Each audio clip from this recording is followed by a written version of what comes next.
This is a 2007 Toyota Camry with a 3.5-liter V6 2GR-FE engine. This car came in for an oil change, and we noted there was a drip of oil coming down the front of the engine.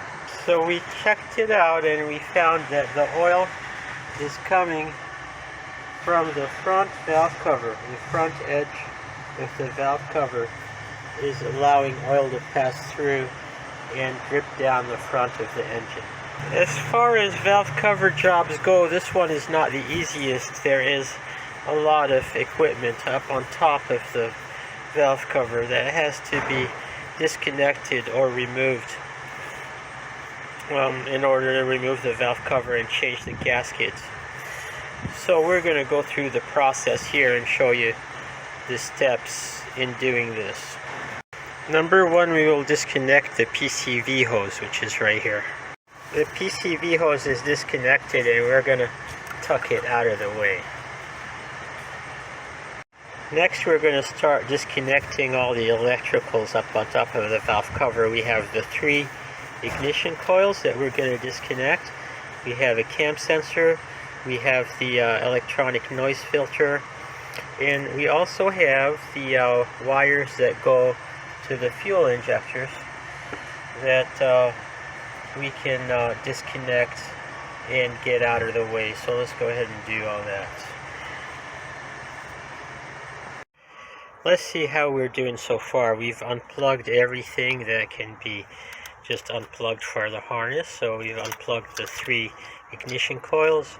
We've unplugged the OCV for the exhaust. We've unplugged the cam sensor for the exhaust. We've unplugged the 3 fuel injectors. We've unplugged the intake OCV and the intake cam sensor. So everything that can be unplugged is unplugged. The only thing remaining are the things that are bolted down. We have a ground wire right here from the harness. Has a M6 bolt. We have another ground wire here that goes to the chassis. This one also has an M6 bolt. We have a clip for the harness right here, also with the M6 bolts, and we have the emissions Vvti that is also bolted down. So let's get all of these off.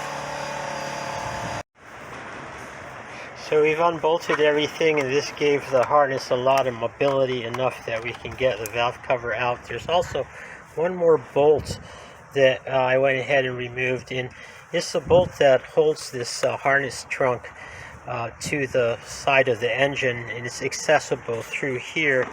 It's a bolt with it's an M6 bolt, and I just reached it using this extension with a swivel.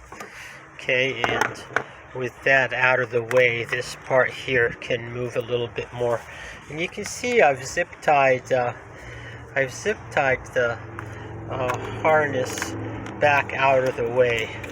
Alright, just to get it out of my way. Excuse me.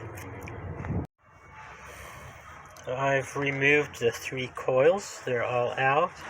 And before I can remove the valve cover, there's one more bolt that has to come out. It's this Banjo bolt for the Vvti oil line. And be mindful when you remove this bolt that it has a copper gasket on either side of the Banjo, so don't let those drop or lose them. This Banjo has a 17mm hex head. It can be on kind of tight, so I'm gonna use these 2 wrenches stacked together in order to remove it. You're gonna find this little filter element on the tip of the Banjo, so don't lose it. You're going to want to put it back in. This filters the oil passing through the Vvti system. Don't be afraid to pull back and bend the Vvti line lightly to get it out of the way. And after you remove the valve cover, you can bend the Vvti line back in the opposite direction before you put the cover back in place. The rest of this stuff that's on the valve cover, cam sensors, oil control valves, and the noise filter, PCV valve, we just leave all of that right where it is. No need to remove it. So this valve cover has a weird mix of M6 bolts and M8 bolts. There's a M8 bolt here, an M8 bolt here, M6, M6, M6, I know, M8, M6, then there's an M6 here, and M6, M6. So it's a combination of different size bolts, and we just have to get them all out. We got all the bolts out, and the valve cover did not really want to budge. So there's a little trick here. There's a little ear down there in the corner, and you can use a pry bar and just lever against the bracket, and the whole thing moves up, as you can see. All right, so that's the way you do it if it does not want to budge. So now we have it basically released, and we're just going to remove it and take it over to the work table and replace the gasket. Looking inside the valve cover gasket, we're looking at the spark plug tube seals, and these are held in place by little tabs. You can see each spark plug tube seal has 3 little metal tabs, and these have to be bent back. We can bend them back either using a flathead screwdriver or using needle nose pliers or whatever, but they have to be bent back so that the spark plug tube can be pried out of the way. And then once that is done, then the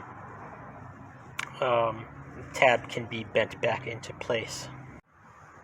The other thing we want to note is the location of these O-rings. We have 2 O-rings, 2 more, 1 more O-ring, and let's see, are there any more O-rings anywhere? No, that's it. And these replacement O-rings come in the valve cover set.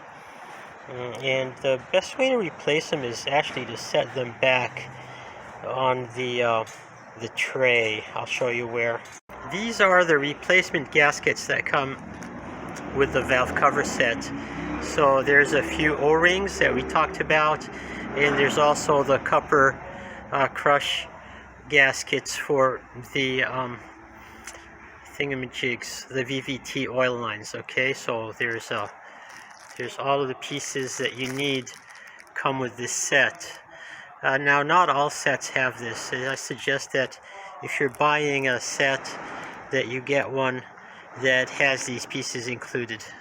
So we're looking at the locations for the O-rings. There's 2 right there, 2 right there, and 1 right there.